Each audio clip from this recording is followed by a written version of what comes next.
Bonjour, and welcome to Irritable Dad Syndrome, the most popular podcast in France. Now, here are your hosts, Mike and Darin. All right. Hi, everybody, and welcome to another episode of America's favorite podcast, Irritable Dad Syndrome. I'm Darin. I'm Mike. That was a bold claim. It was. Right. People love this podcast. We're starting that They that love fresh, this podcast. right out the bat. Have you met anybody who doesn't like the podcast? No. No, you haven't. No. People love this podcast. We are very excited. Tonight we have a lot of things to go through. Mike has a new, not so much a new gig, but he's got a new responsibility. We've got an update on a Kro-Bar event that we've been talking about. I have some interesting sleepwalking stories. We have a mystery guest who we can hear rustling around. I'm very excited to have our mystery guest on the show. Mike and I went to a record store, and finally, I'm going to tell a story that I don't believe I've ever told publicly. One of the most embarrassing stories of my life, and it involves a horse. And I'm going to tell that story tonight I on the can't wait podcast. to hear Tonight, the horse. today, whatever time you listen to the podcast. I can't wait to hear the horse story. It's going to be a good one. Darin is so excited about the horse story. I'm very excited. But let me tell you one thing. A couple months ago, like 5 or 6 weeks ago, maybe, we talked about a good friend of mine, a very funny comedian. His name is Michael Flannery. He and I have worked together several times. When I moved to Cincinnati in 2000, I first got to know him. We've become friends. Michael was going to be a guest on our show like 5 or 6 weeks ago. Yeah. And guess what?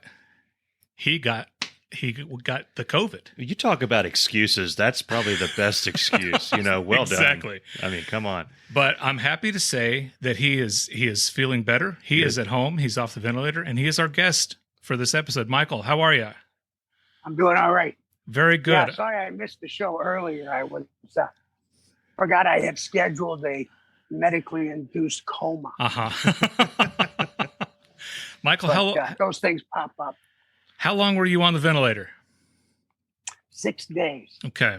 Michael Flannery, he hosts a show out of his used Prius on the internet called Know-It-Alls. It's a trivia show. And he had mentioned that he had COVID, and he actually had an episode, the COVID edition. And then... I saw that. You forget so much right. with COVID. It messes up your whole body. Mm-hmm.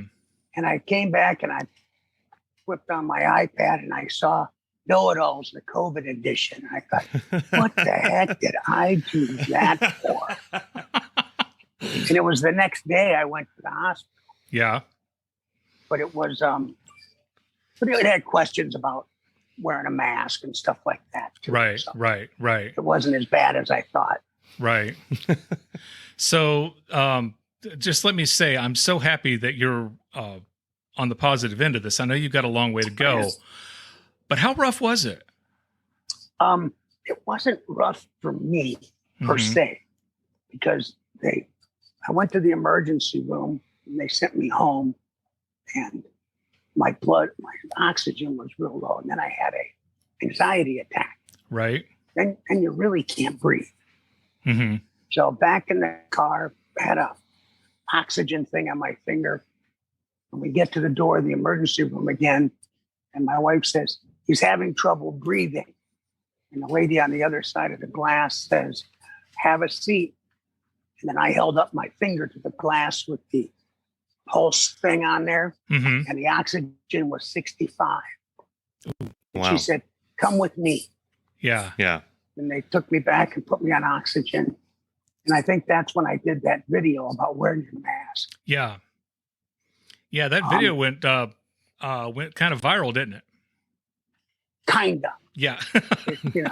8,000 or something. It wasn't, huge, but people saw it, which was good. Right.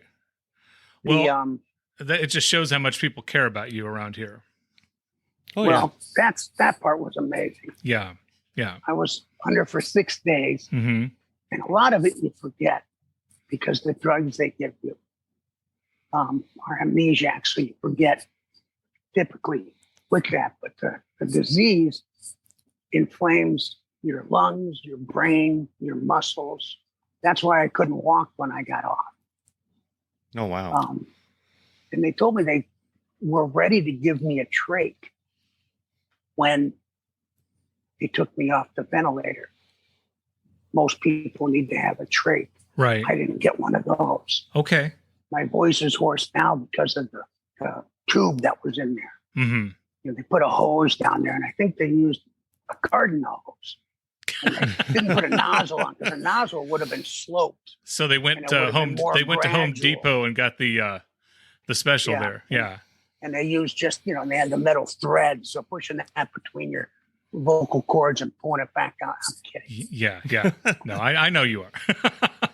So is there a point in any of this where you're trying to think back of where you could have possibly contracted this or gotten it? Oh, I know exactly. Okay. My daughter got it, Okay. and since I was then in quarantine with her, I was taking care of her. So was my wife. Then my wife got it, so I was taking care of them, and then I got it, and they got better. Okay. Now, did they But have I this? didn't. Did they have the same, like the breathing symptoms, or did they have the flu-like thing? Or They had flu-like, okay, and I'm the one that had the lungs. yeah, They weren't. I found out the week after I got out that they didn't expect me to live, Oh, wow. and that I'm very lucky to be here. yeah, To be out of the incubator, to not have a trach, mm-hmm. and I've gotten home pretty quick. yeah, Mm-hmm. This part is hard. This part's slower. mm-hmm. Um, Now, how long do you Yep. think you're going to be doing the occupational therapy and the physical therapy? Because correct me if I'm wrong, but the drugs that they gave you, are they called? They're not called paralytics, or are they? some of them are. Okay, but you know you were on the ventilator for so long that now you're relearning relearning to walk, and what else are you figuring out? Right. A lot of it now. I had to learn how to lift my hand, how to lift my feet, get my arm. This was hard. Just lifting my fist above my head with Yeah. no weights. Right. Any exercise you do Right, with no weights is very hard. right. Now, was it hard because of the muscles just weren't being used, or was because you were out of because- breath? Both. Okay. You get fatigued easily. You get out of breath easily. Yeah, And your muscles were inflamed. 70% of my lungs were inflamed. yeah. Oh, wow. Wow. So I was only using 30, like a little spot up here. Yeah. 30% of my lungs worked. How long do you think you'll be through the going through the OT and the PT? They tell me, a month, 6 weeks. Okay. Okay. A lot of people spend months in the hospital Right. Yeah. after they get off a ventilator. Right. Well, I mean, I'm very happy that you're home, and you look fantastic. And I'm serious. That's easy to say in a podcast. Well, I'm just telling people that you do look great, and Mike, I got to tell you, Are you about to tell him that he looks better than me, and you're sitting here? No, in front of you look like crap. Michael Flannery looks fantastic, but a couple of days after I found out that he was off the ventilator, I got a phone call, and it was Michael Flannery, and I was just so excited to talk awesome. to him. I can't remember being more excited to talk to anybody, let alone you, Mike. But anyway, Okay. so one thing that I wanted to mention, and this is a comedy podcast, we're going to get to the jokes here in a second. One of the things that you said. One of the things that you said in your video before you went on the ventilator was, wear your mask. This isn't a political thing. Yeah. This is I love my family and I want to protect my family thing. And I really Right. admired that. Yeah. And That's all I got. I didn't wear my mask all the time. yeah, When I'd come to bring my daughter and wife food or check their temperature or anything like that, right. I just dropped my guard, Yeah. and that's how I got it. Yeah. Yeah. And it's even if you get the vaccine, that's great. Hmm. But I'm going to get the vaccine eventually. Right. Yeah. Mike and I actually got our vaccine on the same day, coincidentally. We were holding hands Wow. when they gave us shots. Did you get a lollipop? I asked for a lollipop, but they didn't even give me a Snoopy Band-Aid. But I couldn't. Oh, man. I know. I couldn't complain because I did get the vaccine. I went into Kroger and asked if they were scheduling, and then they said they weren't. Wait a minute. Yeah. How old? You're younger than I am. I'm 50. I'm 62. Okay. Did they drop it to 50 already? Yes. Yeah. I was that close. a little over a week ago. Yeah. Yeah. That figures. They go, okay, Flannery, you can have a back. Oh, he's in the hospital. Okay, Yeah. we'll get him when he gets out. But no, I was very lucky. I know that, and I hate saying it because I know there are a lot of people who are trying to get it. But I walked into my pharmacy at Kroger and I asked if they were scheduling. They said they weren't, but I could go to this website. And the pharmacist walked over and they happened to have one left over that they were going to give to the next person who asked. And I was in the right place at the right time and I got it. I'll be doing that. Yeah, exactly. Well, now can't you automatically get like, hey, I'm Michael Flannery and just jump to the front of the line? No. that never worked even years ago. Yeah. Okay. Yeah, I'm Michael Flannery. It's a kid's show, pal. Yeah. What do you expect to get here? This is the Masonette, all right? We have a kid's show. Sorry. Well, speaking of that, for people, we've got listeners all over the world. We have people in France. We've got listeners in Tennessee, and let's tell the people who aren't from Cincinnati who you are. You're I always describe you as a legendary comedian. You had a Showtime special. You had you were on you toured all over. You opened up for God knows how many comedians, and then you had you hosted Club 19, a kids show here, and people still come up to you wanting you to autograph their Club 19 stuff. I mean, how's that feel? Oh, it's great. I grew up watching live kid shows from Cincinnati when I was a kid. And I remember how those people, Uncle Al and everything, they were, very important to the kids. Mm-hmm. So I kept that in mind the whole time. I behaved myself in public. Well, yeah, you got to. There was one thing I did was if somebody says, I still got the picture you autographed, I can say, now don't tell anybody this, okay, guys? I can say, I remember what I wrote on your autograph. You do not. Yeah, I do. It says, stay cool, Michael. Yeah. I signed that on all of them. You signed it on all of them. That's hilarious. Yeah. So a mutual friend of ours, Jeff Jenna, also a stand-up comedian. You know him very well. He has a question for you. He wanted to know what the budget was for the perms that you had when you hosted that show. Those, Jeff, that was my real hair. It was that curly. The coloring is a different story. That cost about $27.50 a month to color it because I was turning gray in spots. Uh-huh. And it looked like I lost an eraser fight at school. Michael, do you still have the red glasses? I do have a pair of red glasses, and I can't reach them. Okay, that's okay. I was just wondering if you still had them. But there's a Club 19 stand-up in my basement. Uh-huh. Somebody gave me one of the cardboard life-size 5'6" stand-up. Yeah, you see, we don't have irritable dad syndrome cutouts. No, nobody wants a cutout of us. I think that's the next thing on our list. Yeah. So you guys don't seem irritable at all. Well, I know you're dads, but yeah, not usually much there. Yeah. I get pretty far down into this, and then I get really it gets pretty bloody. Well, I've got some stories about my oldest son coming up later that I'll get into. But now you have how many kids? I have 3 children. That'll make you irritable. Grace, who's 22, yeah.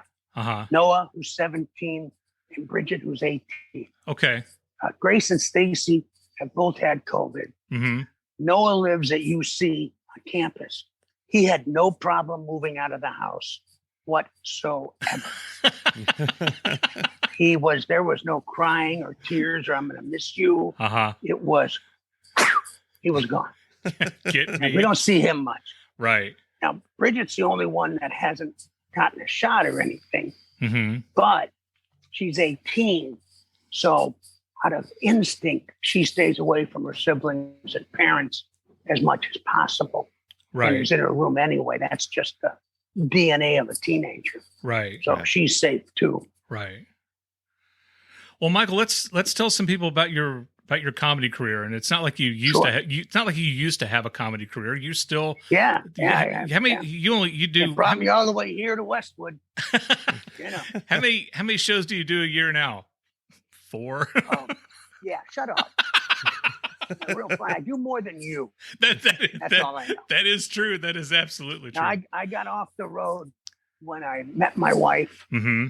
because I wanted to stay married. Exactly. And that's very difficult to do if you're out of town all the time. I'm sure it is. So that's when I started working at Channel 9. But So- before I worked with Jay Leno, Robin Williams, Jerry Seinfeld, Bill Engvall, Mm-hmm. Jeff Foxworthy, the Smothers Brothers, Mm-hmm. Pat You- Paulson. You opened up for Stephen Wright. I was there to see that. You That's don't right. remember. You don't remember that, but you opened up for him. Right? And So- Warren Zevon. No way. You worked with Warren Zevon. Yeah. Now, tell me Go ahead. which comics were cool. Which ones? I mean, did you get to hang out backstage with them before the show, Yeah. or were they? Yep. Okay. So tell me. Everybody, with Jerry Seinfeld, he worked, it was in Charlotte. He stayed at the hotel and I was at the condo. Mhm. But he didn't have a car, so I'd pick him up and bring him to the show every night. Uh-huh. So we ride there, and I was told, keep it clean. You got to keep it clean. Right. I had one bit that I used to close with way back then, and it was about what you'd think it was about. Is it, A guy in does it early in the involve morning. the toilet seat? Yes, it does. Okay. And the inability to. Mike, I'll tell you this story off air. All right. So anyway, I'm doing that. The punchline was Mr. Stiffy. And right before I bring Jerry up, I have like 5 more minutes. So I slipped into it. I just noticed I'm doing the setup and I'm going, oh man, I can't get out of this. Repair it and do something else. So I just went on with it. Mhm. Then I come out and I'm expecting Jerry to just go nuts. And comics, when you come off stage after you introduce him, here he is, Jerry Seinfeld.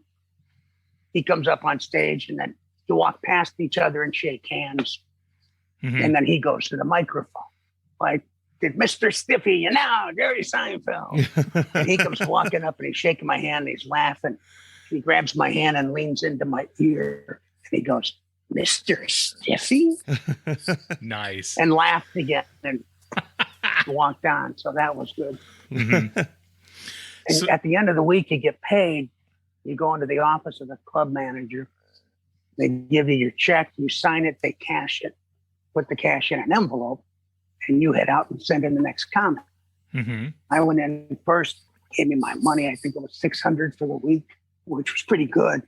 Yeah. I put it in an envelope, office envelope. And I sent Jerry in. He's in there a little bit longer. And I'm waiting to give him a ride back to the hotel.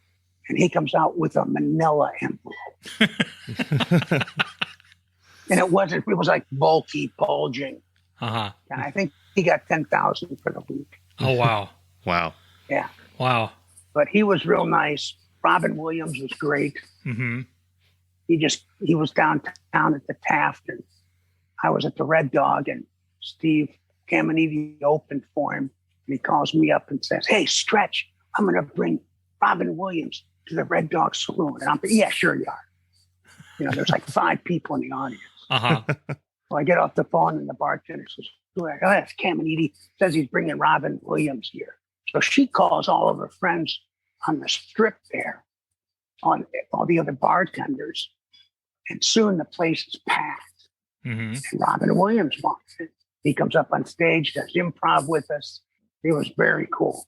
Awesome. There's this Yeah. there's this story about Bobcat Goldthwait, and I don't remember where he was, but he was doing a show and there was a woman in the crowd who wouldn't stop talking, and so he would put her in her place, and then she'd start talking, he'd put her in her place again, and then like a third time, and she got so mad she got up and left. And he's like, well, she's going to be really upset she left because a friend of mine is here and Robin Williams is there. Robin gets up and goes on stage and does like 15 minutes for all these people who came to see Bobcat. And this wasn't even when Bobcat was huge, Right. And so, yeah, I heard that Robin was, anywhere he was, he could be at a Bonanza and he would get up and do 20 minutes if you just asked Yeah, him they to. asked, So, they told Steve when he got into the backstage, his entourage says, if Robin asks if there's any place to do comedy in town, Mhm. you tell him no. He'll ask you. You tell him no. Tell him no. Steve goes, okay. Okay.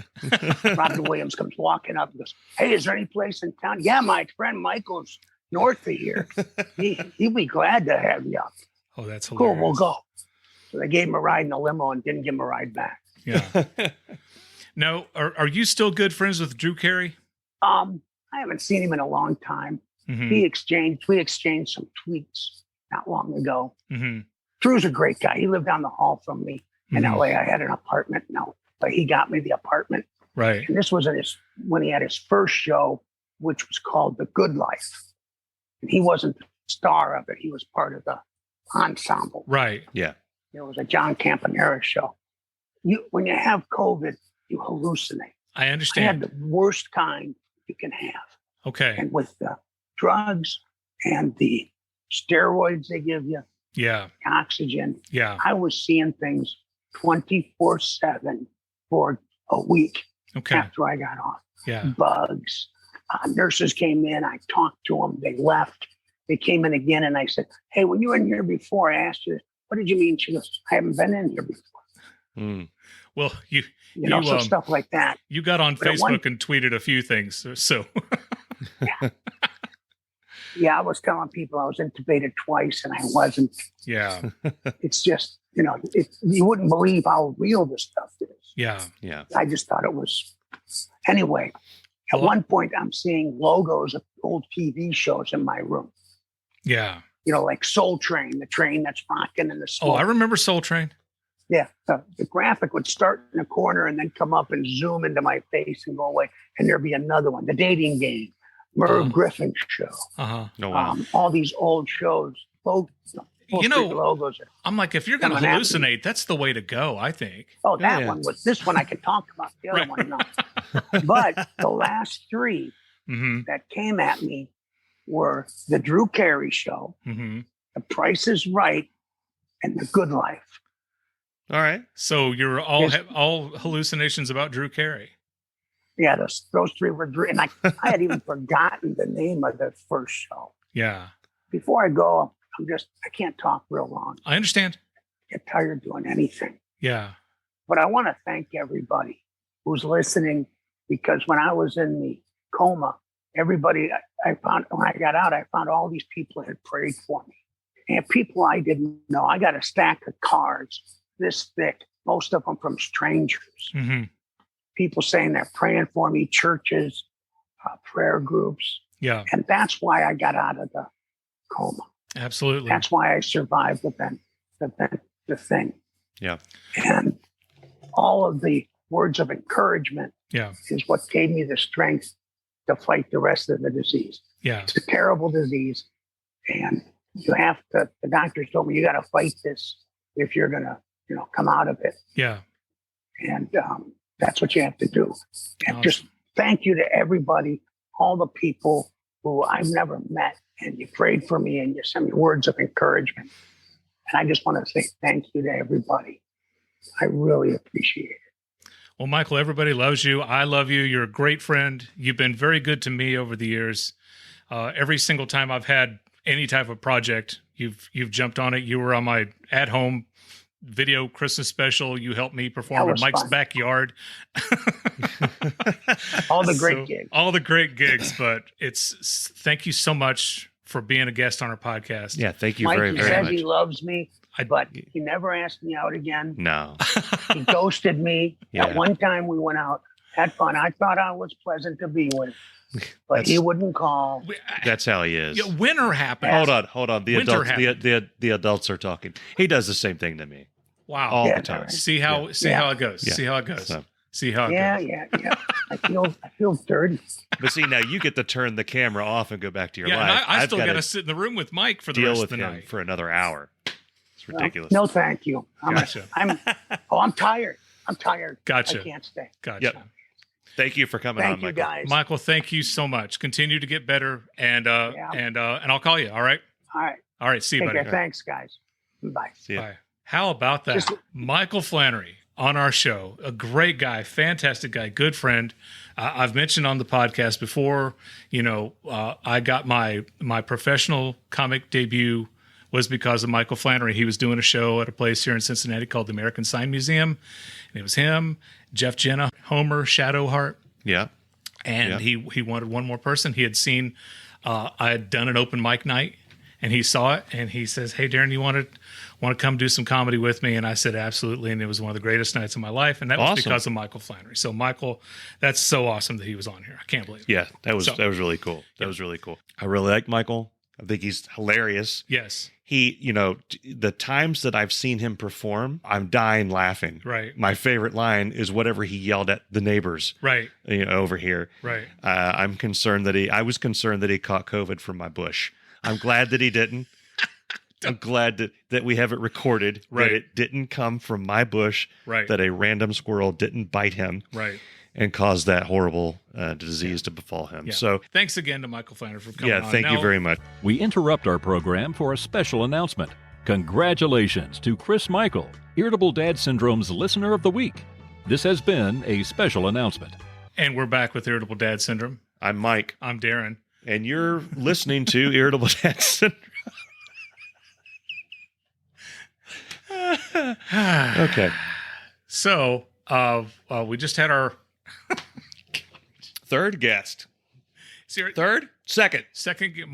Michael Flannery was our second guest. Okay. Yeah. And so I think that went well. Yeah. Yes. The Filthy Women, we were on their show. But they haven't been a guest on our show yet. And that's right. coming up. They will be. I believe that's coming up on April 13th. Okay. So. Good. Yeah, sure it is. All right. So over the past week, a lot of stuff has been going on. I found out that Mike is now, oh my God, he has 2 kids, but now Mike is in charge of other kids, which scares me because Mike is coaching flag football. Mike is, I don't know if you guys have figured this out from this podcast. Mike is not a sports guy. Mike has never been a sports guy. If you're friends with Mike on Facebook, you will see that this week Mike got really excited because he bought a Commodore 64 emulator, like with the working keyboard and everything. I've been going nuts over that. Right. I was not the star athlete. No. Didn't care about sports at all. Have children. Wife, not big into sports. Right. Husband, not into sports. Kids are crazy into sports. We've got like Tom Brady in Andrew, and then Charlie. Like I've said this half joking. He's going to be a cage fighter. He is going to be a cage fighter. Yeah, Absolutely. UFC. I guess UFC is. They don't have cage fighting per se. Sure, they do. Or what's UFC. that thing? Ultimate Fighting UFC, is that technically cage fighting or whatever? What's sure. the thing that the kumite, the blood sport thing? If you pay an extra $50, they will fight in a cage. You know what I always think of? I always think of the beginning of Rambo 3 when he's got the sticks and he's beating them and he goes out there and he fights that guy with the snakes and stuff. You're not a Rambo fan, are you? No, I am a Rambo fan. Okay. It's been a long time since I've seen Rambo 3. I've seen First Blood within the past 5 years. Yeah. But I haven't seen any of the other ones. I think since they came out in the theater. We're going to fix that. I liked them. Here's the deal. No, I take that back. Yeah. I saw the next to the last one. I didn't see the one. Rambo 4. It's called Rambo. I saw Rambo. I didn't see the one where he goes to Mexico. Last Blood. I didn't see Last It's Blood. over there. You can have it if you want it. I don't want it. but thanks. Okay, so we didn't do this to talk about Rambo. We did this to talk about the fact that Mike doesn't know anything about sports. Right. Except what I learned from playing Madden. And both of my kids are huge athletes, and I don't know where it came from. They both throw perfect spirals. I don't know who taught them that. Right. Andrew can hit baskets. He can throw the basketball. Yeah. And it goes through the air and it goes into the basket where you get points. I don't know who taught him that. That's what you do with the foot. But I don't know who taught him that. Soccer, Charlie was like, Right. Charlie can juggle. You know the term they try to teach the kids to juggle the ball with their feet, or what's that called? They like dribbling Right. the Juggling soccer is ball. 3 balls in the air. That's what she said. Hello. No, dribbling the soccer ball down the field. He can do that like naturally. Right. I don't know where that came from. I can't do that either. Okay, Yeah. so the kids want to play flag football. At this point, I accept it. I've gotten used to it. I got sports kids. We're going to be buying pads. We're going to be all these different things. Every once in a while, they ask me a question about it. I try to answer it. They interrupt me by going, whatever, and they walk away. That's my life now. Okay, so we go to practice. I'm going to go to practice. I'm going to go watch the kids practice. We get the nice, comfy lawn chairs. We're used to that. We're that family. We're in that level. Oh, where I we're love the there. sitting in the lawn chair part. We do the thing. We're sitting there, and the coach I passed him in the church. It's in a church basement is where they were practicing the first time. Long story. I pass him, and he introduces himself, and I'm like, okay, I'm meeting a guy. I didn't know it was a coach. So I was like, hey, whatever your name is, I can't remember already. It's called Terrence. And I go to Terrence. And I go downstairs, and he starts talking to the kids. He's in like a huddle, and he's talking to them, and he's facing, the kids are facing him. He's facing the parents, but talking to the kids.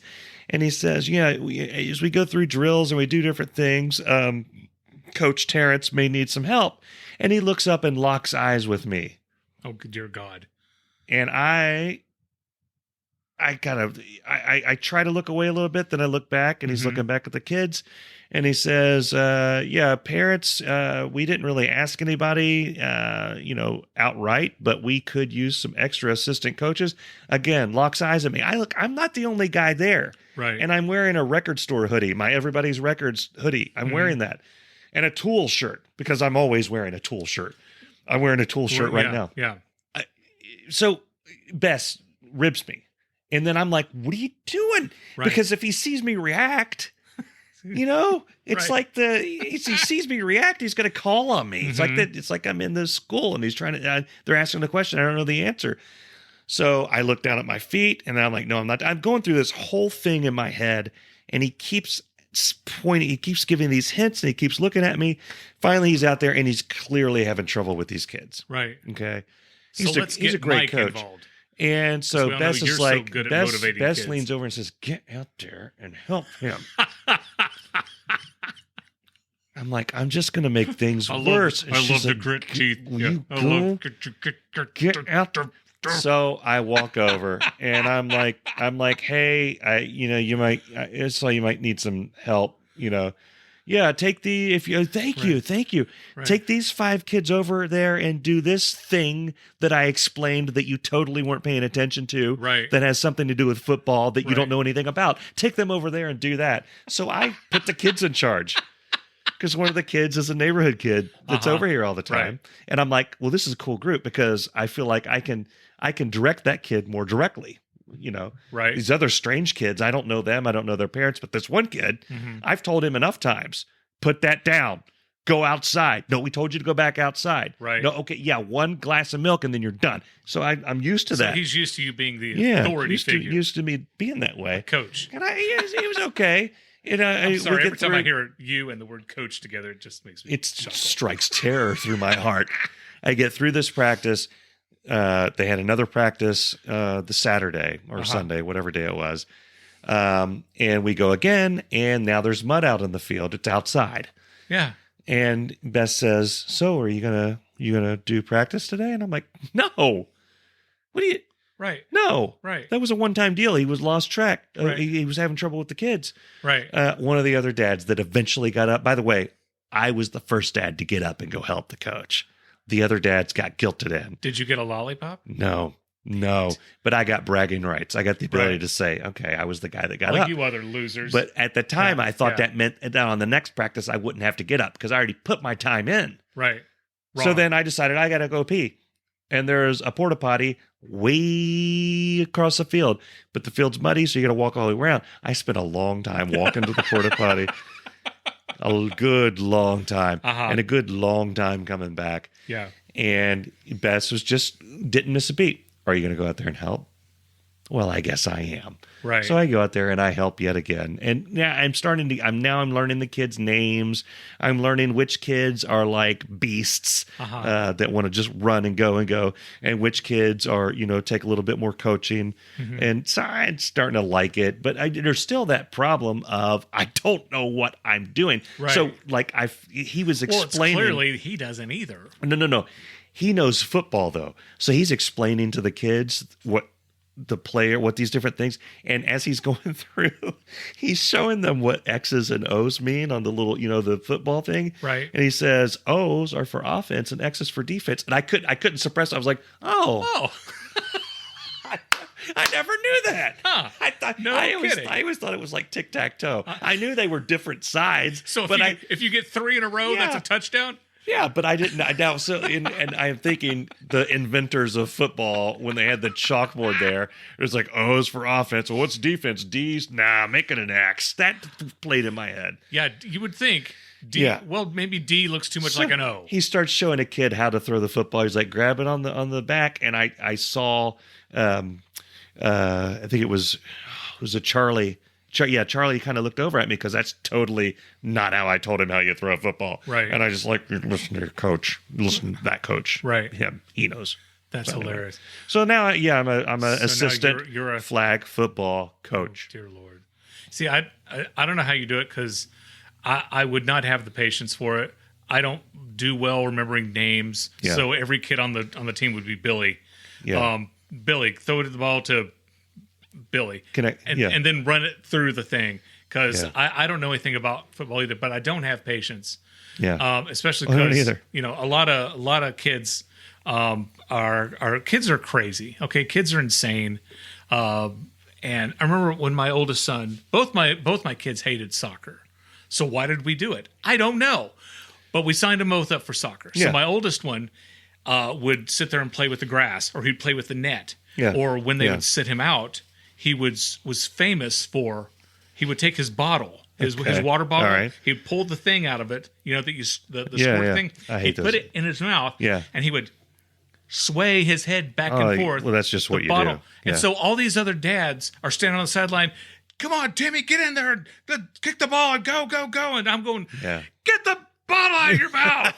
I'm just screaming at my son to tell him to, and he couldn't hear me. So I can't walk across the field because then I guess we get a technical or some crap. So I had to walk all the way around and tell him, get the bottle out of your mouth. No, so you just did something when you said that. You did the dad, I'm censoring myself, pause, which I'm terrified that I'm going to accidentally cuss at a kid. Right. Catch the ball. Right. And then everything's going to screech to a halt and everybody's going to look at me. And then I'm going to deal with the situation in the parking lot with one of the other dads or moms. Well, I mean, I'm like you. I wasn't athletic either.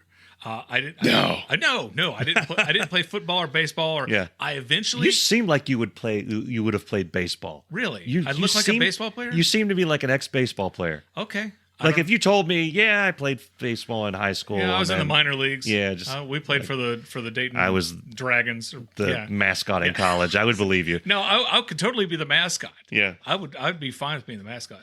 But I was.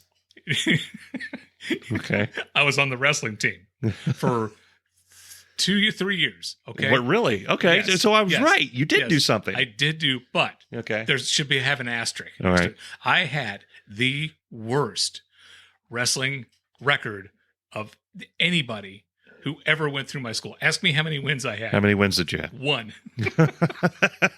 3 seasons. Yeah. I had 1 win. Yeah. And let me tell you, that one win, I kicked that guy's ass. Oh, yeah. Hard. Oh my God. He didn't know what hit him. Yeah. He did not know what hit him. And the funny thing was, we got to our match, and it was Lebanon High School.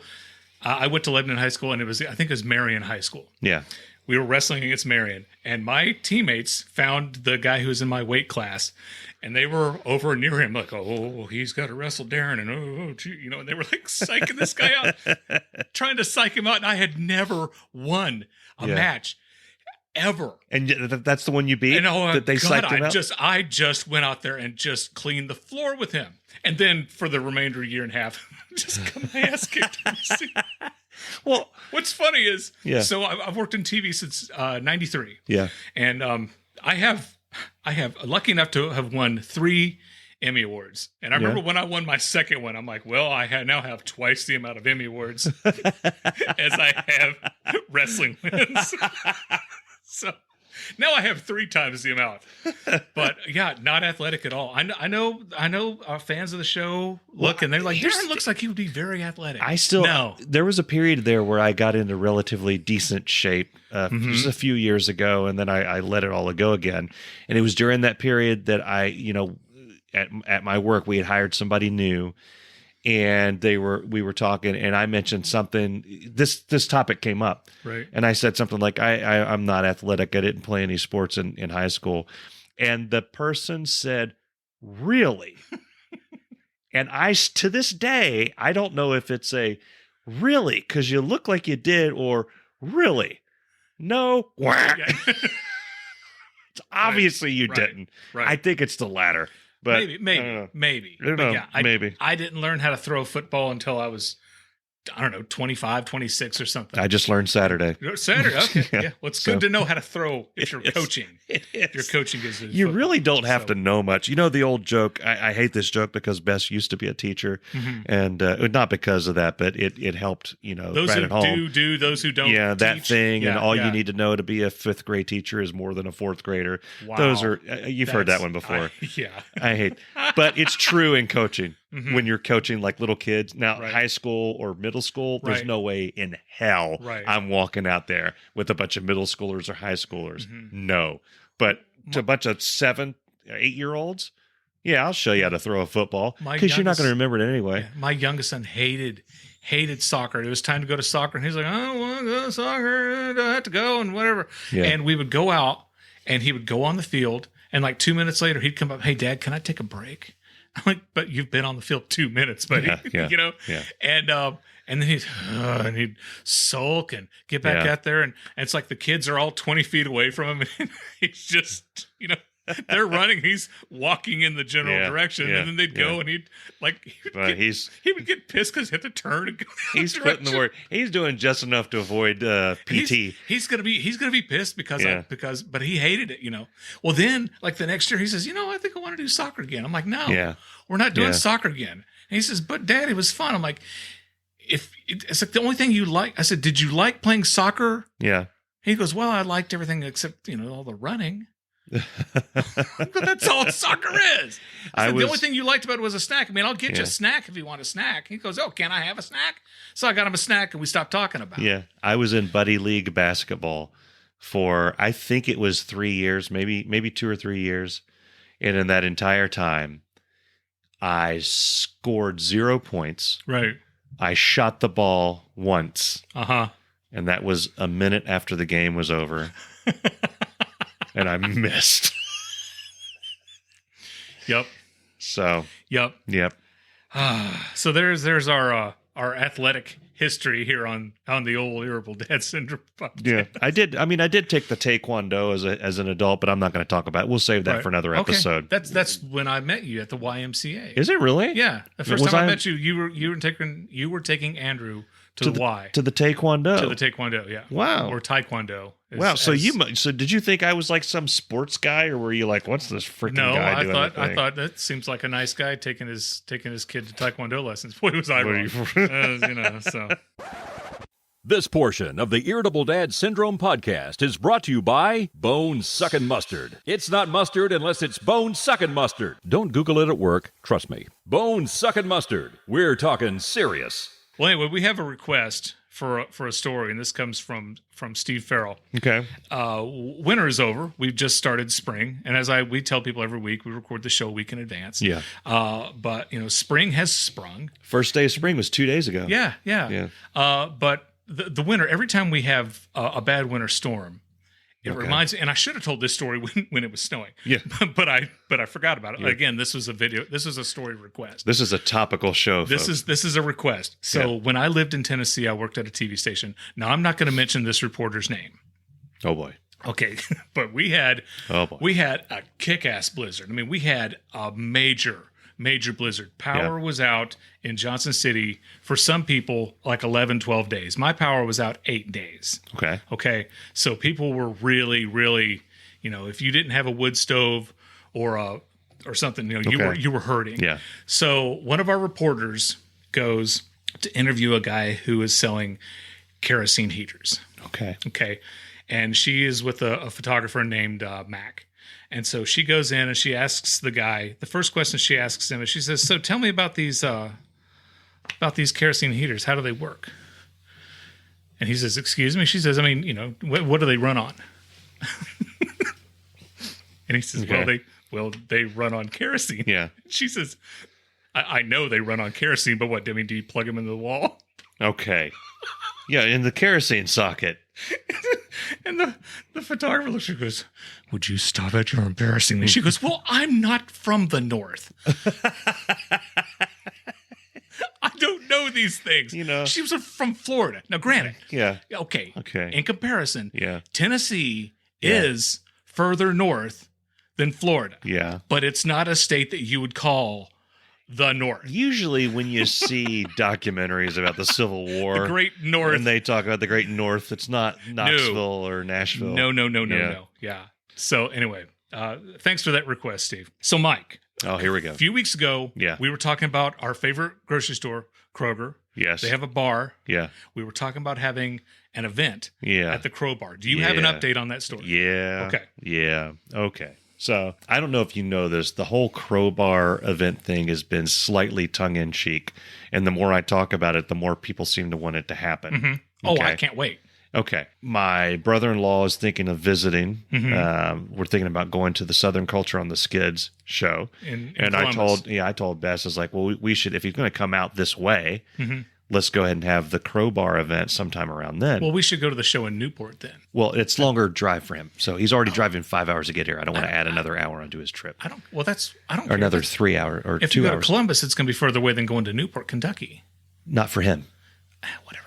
Okay. All right. Sorry, Jim Boyce. I really care about you. Yeah. Okay. We'll edit out the part where Darin didn't give a shit. He's like, oh, he's already driving 6 hours. Make him drive 8. He was our listener of the week 4 weeks in a row. Yeah. So anyway, I put a note on Facebook into one of these gossip groups on there, and if you were going to do an event at the Kro-Bar, who would you talk to? Well, one of the Kroger managers is in that group. No way. Yeah. And they gave me the phone number of another Kroger manager. And she basically said, I'm on vacation, but call this person. And then the next message caused me to both laugh and get filled with fear at the same time. It was, we've really been wanting to get some musicians in there. And I was like, oh boy. You want me to bring the drums? We're not exactly music. Yeah, you bring the drums. I'll bring my flutophone, and we'll put on a show. I love the what's that song you do on the flutophone? Yeah, that one. Hey, dear Mr. Sandman, or so then Bess starts asking me. She saw this whole thing, and she's like, I need to understand what the Kro-Bar event is. I was like, well, we want to try to marry somebody in the Kroger. And, she's like, why? I was like, well, why not? Because you walk down an aisle, and then she gets into aisle things. 4. She's like, well, are you going to walk them down the aisle? Yeah. And then marry them? I was like, yeah, probably. And then she said, wouldn't they rather their father walk them down the aisle? And Doesn't I said, matter. whoa. You forgot what we're talking about here. Right. We're talking about someone getting married in the Kroger. Right. Tradition has gone out the window. What we're talking about is, do you want to walk down aisle 7 with the waffles or aisle 3 with the cheese? That's the question. When you throw the bouquet, is it a bouquet from the Kroger floor part? Yeah. Yes, it is. Yes, it is. Are the bridesmaids dressed in clothes from the clothing section in the Kroger? Yes. No, they are. They are? They have to be. Okay. Okay. Are the wedding gifts coming from the toy section? Yes.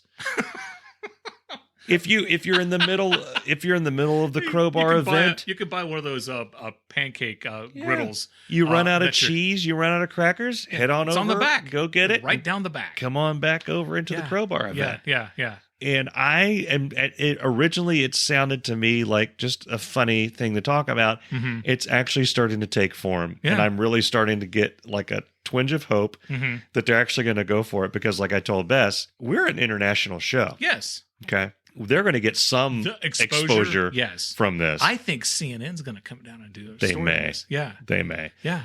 And so I'm starting to get excited about it. I want it to happen. I haven't called this guy yet. Okay. Because I kind of wanted to talk to you about what this would be, because this could be fun. We're going to absolutely do it. Yeah. Absolutely. I guarantee it. Absolutely. We could have, Chipotle's in there. We could get a mechanical bull. Chipotle's not in there. No, I mean, it's in the parking lot. Oh, yeah. You could, we could have the reception there. We could have food brought over from Chipotle. Actually, we're in the Kroger. Why would you do that? If the mechanical bull's there, that's where we got to have the bachelor party. Okay. Yeah. A bouncy castle. Absolutely. Just rent the whole parking lot. Yes. It'll be great. And in October would put it at post all this stuff. Most people should be vaccinated by then. I hope. We could keep it from being a super spreader event and just make it a really stupid event. Right. Which is what I want it to be. Absolutely. The dumber, the better. Yeah. Okay. Fantastic. So there's your Kro-Bar update. Now, something that I mentioned at the beginning of the show is my oldest son, Jacob, and this is going to embarrass him to no end, and ask me if I care. I don't care. He has started talking in his sleep. Okay. Okay. To whom? To anybody who is around. Okay. Okay. Now, I noticed he's had three monumental sleep talk events. I was driving him to his orthodontist. Okay. And our orthodontist is about a half hour, 40 minutes away from the house. Okay. Jacob falls asleep in the back seat. Yeah. And he perks up and he looks at me and he's as serious as he can possibly be. And he says, "Dad, is it 30?" And I said, "Is it 30?" I said, "Is what 30?" He goes, "Is it 30?" I'm like, "Dude, I have no idea what you're talking about." And then he goes, "Okay, yeah." And then he realizes that he's talking in his sleep. And then he shakes his head and he moves on with his life. Yeah. And we're still trying to figure out what was going on in his dream that he's wondering, is it 30? Is it 30 miles till we get there? 30 minutes? Are there 30 women waiting for him? Yeah. Or who knows? Yeah. Who knows? Yeah. So story 2, we were having a Zoom call with Libby's sister and her brother and my brother's wife, Gina, and Ryan. We're having a family Zoom meeting. Yes. And Jacob always falls asleep during the family Zoom meetings. Everybody starts talking about their job and what this is going on and this and everything. And in his defense, none of this conversation interests him. Yeah. I mean, it's like he doesn't understand what Uncle Eddie does. And who cares? And why all the changes are going on at the company. Right. And he falls asleep. Yeah. So in the middle of this Zoom call, he perks up his head and just, again, out of nowhere, we're talking about, the new job and he's got to go in on Saturday. And Jacob says, you have to stack the fireworks. And he said, what? He goes, yeah, you got to. Well, you do. You got to stack the fireworks on top of each other. We clarified. And then the best part isn't what he says. It's when he comes to the realization that he's talking absolute gibberish. Yeah. And this one was on Zoom, It's like we should have recorded that. Yeah, what do? Do you double down? Does he double down with it and just keep going? No. Or does he just realizes, bail? Does he bail realizes from it? and he's like, right. So, but the absolute best was we were watching on Netflix. There's a comedian, Nate Bargatze.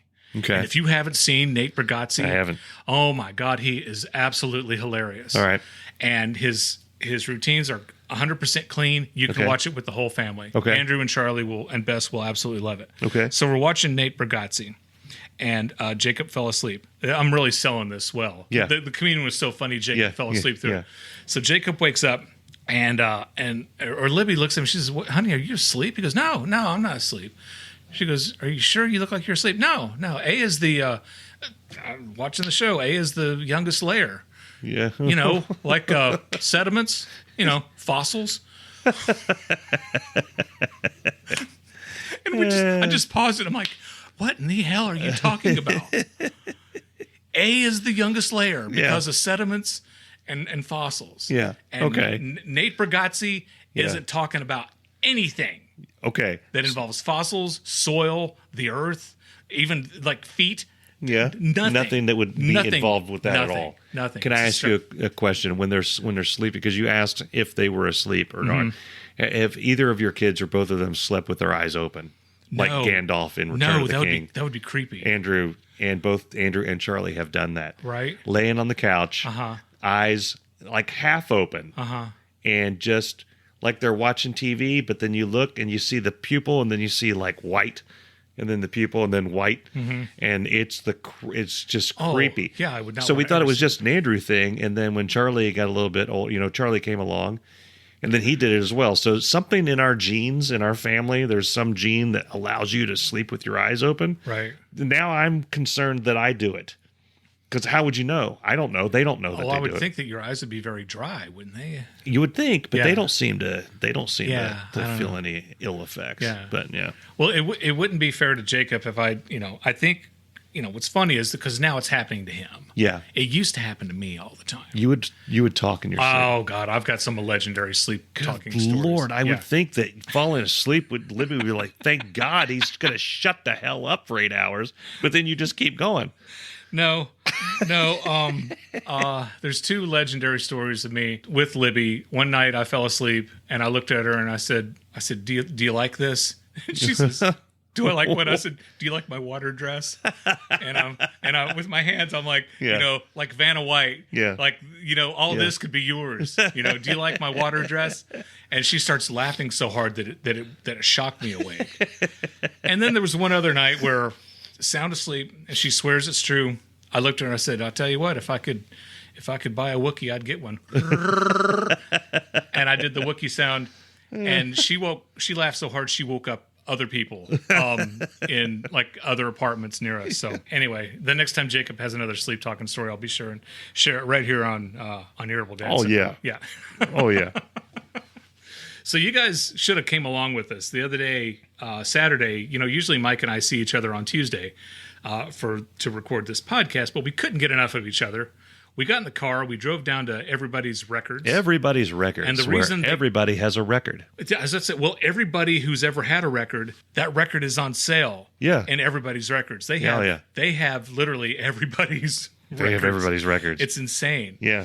But I was telling I bought a couple of CDs. I bought Black Pumas. You did? All the kids are raging about Black Pumas. Yeah. For a reason. Okay. That CD is insane. It's incredible. Would that be considered a new band? Yeah. Really? Yeah, they're like a year old. So, hey, congratulate me. I'm listening to new music. Wow. Because I was going to ask our kids to tell us a band that we have to listen to. Right. And then we were going to make them listen to a band. Right. But you're already doing it on your own. No, well, that's a great idea. But my son doesn't listen to any current music. His most popular or his favorite band right now is ELO. And he loves the Cars. Yeah. And that's great. I mean, Yeah, I love them. great. I love them too. That'll pass. He'll rebel and he'll get his own thing. He doesn't know too much current music. But anyway, a story came up. I was telling some friends of mine. Tell him Uncle Mike has some Eminem for him to listen to. I played Lose Yourself for him one time, and Actually, Andrew got into that one for a while. He kind of liked it. That's like the one Eminem song where you're listening, you're like, okay, he only uses the F word 3 times in this one. We can do it. Oh, that's right. Yeah, he does. But anyway, so I was talking about CDs, and a friend of mine who lives in Florida was talking about his wife's car got broken into, and they went through her entire CD selection and didn't steal anything. Like, it's kind of bad when even thieves still want your music.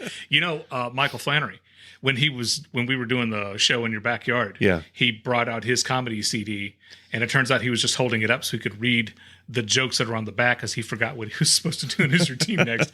But the same thing happened to him. Somebody broke into his car, and he had like 40 of his comedy CDs, and they didn't steal one of them. Oh wow! But now didn't you recently have? I've had multiple. It's not recent. This Okay. is older. This is older. It happened to me. My car has been broken into multiple times. Mm-hmm. One time it didn't get broken into, and I think I've told the story here before, when my car was parked right next to Bess's car.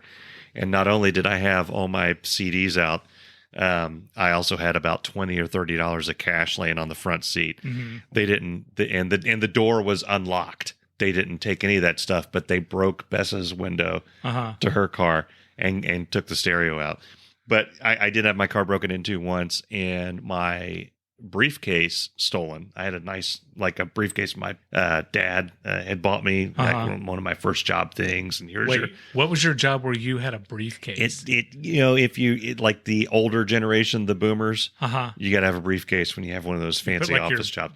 But it wasn't like a sandwich in there? It wasn't like a briefcase. It wasn't like a Mad Men. It was like they call it a satchel now. It was like one of the, like a Jim Halpert briefcase, like a Merce. Yeah, I don't know what that is. It's a man purse. Oh, like Jack Bauer used to carry on 24. Yeah. So I didn't know that it had been stolen, but I got a call from the cops while I was at work, and they're like, "Is this my name and everything?" And I'm like, "Yeah, who is this?" And they're like, "This is such and such from the, Westchester or whatever." No, I lived in Troy Police Department. I'm like, "Whatever." Mm-hmm. And he's like, "Well, it is." And we have some of your belongings. I'm like, "What? You got some CDs?" He's like, yeah, we do. And are you sure this is, it goes through my name and all this stuff again? I was like, yeah, whatever. Did you ask if you had your Dr. Pepper bike? No. But I was That's a throwback to last week. I was a complete jerk to the guy. And to the point where he was like, he said, "Hey, bud, listen, I've got stuff here with your name on it. I'm just seeing if you want to come down to the station and identify it. I don't have time for this." And I was like, he was so ticked off. I'm like, okay, maybe I should probably talk to this guy. So I'm like, yeah, this is I went down there. They had my bag, which I totally didn't know was stolen. The only way that they knew it was mine was because I had a business card that was in there. And that's why they had called work. Oh, that's hilarious. So I just totally tore into this cop. Yeah. No idea who he was. But because my car got broken into so often, I never thought anybody would try to get back in touch with me to give me my stuff. Your stuff back. has been stolen? The only time that I've really regretted anything being stolen, I mean, I told the Dr. Pepper story. I kind of missed that bike, but it became hilarious how often it was getting stolen. I do regret, I had one of those 256 CD holders that got stolen. Oh, was and it that full? It was full. Oh. And not only was it full of stuff. It was like a bittersweet thing. Mm-hmm. It really sucked for me because it had a lot of B-sides of stuff that I like. Right. But it really sucked for the people who stole it because it had a lot of B-sides and stuff that I like. Right. Stuff that they totally would never be able to sell to a used CD store. They would look at it and be like, what the hell is this? Live remixes of NXS's thing, in Warsaw. Well, okay. Plus, and they're not in the case, so they can't really sell used CDs if they're not in the case. They still sell them. They Okay. still sell them because I actually did. And this happened in Troy, Ohio. There was a record store or a music store there. I actually did end up seeing some of my CDs pop up in their used store. Yeah. But I couldn't prove I couldn't just say, this stack is mine. Right. Yeah. They'd just look at you like, what the hell? Yeah. But I mean, I did. This is going to surprise some people, but there were some U2 CDs in there. There were some U2 bootlegs that were rare, and they're gone. They're just gone. Yeah. So, oh well. Well, I'm going to try and do a new segment on the show because Mike and I have seen combined hundreds of concerts. Yeah. And I know a lot of times, usually we talk about crazy people we meet at the store. Yeah. It doesn't compare at all to some of the people that I meet when I go to a concert. Okay. So I'm going to start a new segment. Okay. Or I'm going to try to anyway, called, very creative title, Concert Stories. Thank you. Thank you. Thank you. I know, right? I'm impressed. So, but my first, and it's a little story. Okay. My buddy Shannon and I went to see George Clinton and the P-Funk All-Stars at Appalachian State University. And this was in the 90s. Okay. This show, oh my God, 3 hours and some change of non-stop funk. They didn't let up. It's like I was sore from dancing. It was insane. The amount. It was really an unbelievable concert. Yeah. But before the show, and we were standing. Okay. I can't stand for a show that long anymore. Yeah. I'm old. My heels hurt. Oh my God. You can do it. So, whatever. Anyway, before the show, we're standing there. We got our place. And then there's a guy, I don't know, like 20. I don't know. He's sitting on the ground. Yeah. He goes to get a beer and he tasks me and he says, "Hey man, will you watch my sign for me?" And what's his sign? His sign is a piece of cardboard with black magic marker. He wrote Chocolate City. And I looked at him, I said, "Yeah, I'll guard it with my life." Yeah. That's a sign you want to keep. And we did. My God. Did it have a picture? No. Did it have a skyline of Chocolate City? No, just Chocolate City. Cardboard box. Oh. Magic marker, Chocolate City. Okay. And, all right. And the funny thing was, people would walk by and Shannon and I would go, hey, don't take that sign. Step back. And no, everybody thought we were nuts, but and this has been Concert Stories. No, I love this idea because I actually, I don't know. Do you use Setlist FM? You need to do that. Is it an app? It is a website. I don't know how to download it. It's a website. It has every concert that's ever been done. Oh yeah. You go on there and you tell it the concert you went to. So I've been filling this thing out since 1994. I mean, it hasn't been around since 1994, but it has concerts from back in that point. So whenever you do the concert stories next, I will go in here because I can just look at some of these.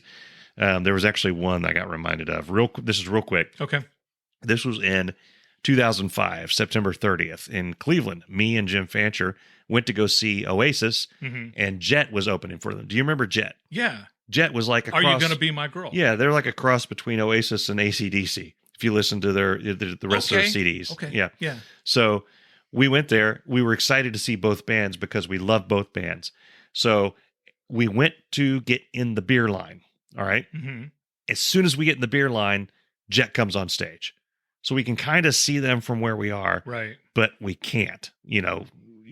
We're not enjoying That's the why show. I don't buy beer at concerts. We- Because I always miss something when I try to do that. The entire Jet concert, we're in line. When we finally get our beers and turn around, they're like, "Thank you, good night," and walking off the thing. And it was both the worst concert that Mhm. we'd seen and the best, because it's like, if you're going to see Jet, that's the way to see him.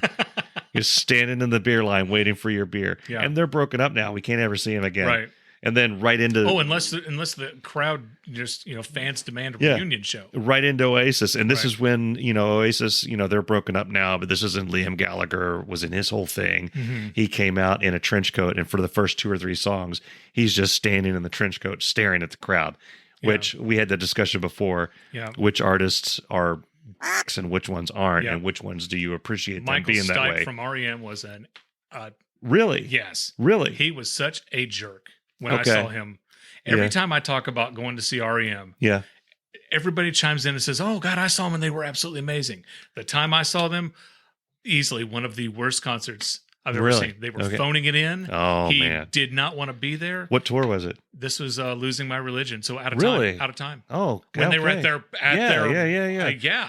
Because I think maybe it's one of the later ones, because they finally just hung it up. I know. You know? Yeah. Okay. I mean, they were propelled into absolute superstardom with that album. That's when people say they sold out Yeah. because they stopped being like a college AOR band, Yeah. and then they went to full stream top 40 music or Yeah. whatever Yeah. you want. It's a great album. It's good. I'm sorry. It's a really good the album. precursor to my favorite is Automatic for the People is one of my Was favorite that the albums one of all that had time. Everybody Hurts?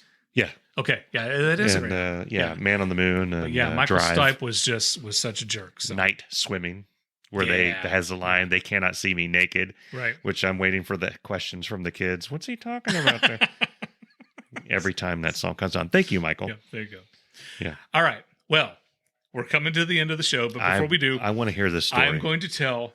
This is one of my most embarrassing stories. I've never told this story on a podcast. I've only told Yeah. a handful of people. Yeah. So Take as much time. By the way, I see you keep looking at the time. Yeah. Take as much time as you need for this story. I'll cut myself out of the podcast if I need to. Okay. I can't remember how old I am, but I must be. I'm thinking like 11 Okay. or 12 years old. Yeah. Okay. My parents divorced when I was Okay. 8 or 9. Okay. And after Dad left or whatever, my Yeah. mom, so she dated this guy, and we lived in Virginia, Okay. and his job, he shoed horses Oh, for a living. boy. He was what's called a farrier. I never knew what a farrier was, but I've never even heard that word. I hadn't either. I would assume that it's somebody who drives a ferry No, that's you know what that's or not, breeds ferries. right. Or there's someone who's kind of fairy, and this Yeah. guy's fairier than he is. Yeah. So something like that. Yeah. So around the area where we lived, there were a lot of people who had farms. There were people who raised livestock. No. There were people, yes, absolutely. I know. I grew up Yeah. in the sticks. Okay. Yeah. It was 15 miles one direction to a grocery store, Yeah. 15 miles the other side. You go to Richlands Yeah. to a grocery store, or you could go to Lebanon. Not much to call. to the Piggly Wiggly. Not much call for farriers in the inner city of New York City. No, there's not. No, there's Okay. not. All right. But anyway, so there were people who raised horses. Okay. And when a horse doesn't just put on its own horseshoes, they have to be actually nailed into their hooves. I thought you were going to go into the Mr. Ed song there for a second. I was no, about to. no. Go ahead. Yeah. I've seen nailed it. into their hooves. Maybe- That always makes me cringe a little bit. Apparently, they don't feel it. Okay. Okay, because the hooves are so thick. What were they going to do? Nay. Right. I mean, So anyway, this was his job. okay. So one day he thought it'd be fun to take me along with him, and I could see the horses and possibly ride a horse, which Yeah. I did get to ride a horse. Okay. And then I could see his job. Yeah. So I knew absolutely nothing about horses. Right. Okay. Yeah. I knew what they looked like. Yeah. I knew that you could put a saddle on them. I knew what Yeah. the reins were or whatever. Yeah. I'd certainly seen them in movies and cartoons. Okay. But there was a movie around On. called the Black Stallion. Okay. It's a Disney movie. It's on Disney Plus now. Yeah. And every time, this is what reminded me of the story because it's on Disney Plus now. Okay. So I thought Stallion was a breed of horse. Like you've got an Appaloosa or a Shetland or a Mustang or Clydesdale, something. I thought it was a breed of horse. Yeah. I didn't know Stallion meant male horse. It means it's a horse with a penis. I didn't know that. I was like 11. Okay. I thought, and since it was the Black Stallion, I thought that black horses were the stallion breed. Now, when we were on this farm, and Mom's boyfriend was shoeing the horses, they were they were brown, solid brown, beautiful horses. Okay. And so I'm trying to act like I know a little bit about what I'm talking about. All right. I was bullshitting. Okay. Much like I do as an adult. Okay. So there's all these, I'm not going to call them farm hands, but there's all these guys around. Yeah. And that raised horses and stuff. And so again, I'm trying to act like I know what I'm talking about. I said, so you guys see probably don't see a lot of stallions, do you? He goes, yes, we do. We see quite a bit of them. I'm like, oh, really? He says, yes. What I didn't know is not only were they going to be shoeing horses, they were going to be breeding horses the same day. Okay. So some horse humping going on there. There's some serious horse humping going on. Okay. All right. And apparently it takes a lot of people to help get this process going. Whoa. A lot of people to help get the humping? Yes. They don't just do it? No, they don't. No, it takes a lot of get that over there, and sometimes somebody's got to put on the music? Sometimes there was an attachment involved. So I don't know. Yeah, it was forever ago. And so they were breeding horses that day, and I asked the question, so which one of them is the stallion? And the clueless looks on those guys like, well, the one with the horse. When they were trying, because I'm a kid, and they're like, well, when the man and a woman are together, and then you have a baby foal, and I'm like, I know how that works. When a boy horse really likes a girl horse. I just want to know which one's the stallion, because they were both brown. I thought the black one, because the Black Stallion, and oh my God, was my face red. And I never saw a horse again. So, I'm afraid to go near him because I'll be laughed out, completely laughed out of the whole entire horse environment. So that's my horse story. That's awesome. Thank you. That's an awesome story. Thank you. Thank you for sharing your story about a horse on this, our 31st episode. There you go. Well, guys, that's going to be our show for tonight. Thank you for listening. We want to thank Michael Flannery for coming on and telling his story.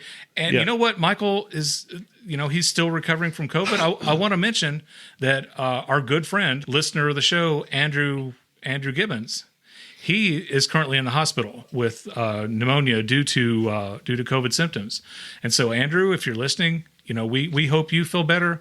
We hope you come out on the opposite end of this. And, everyone who's fighting COVID, we hope good things for you.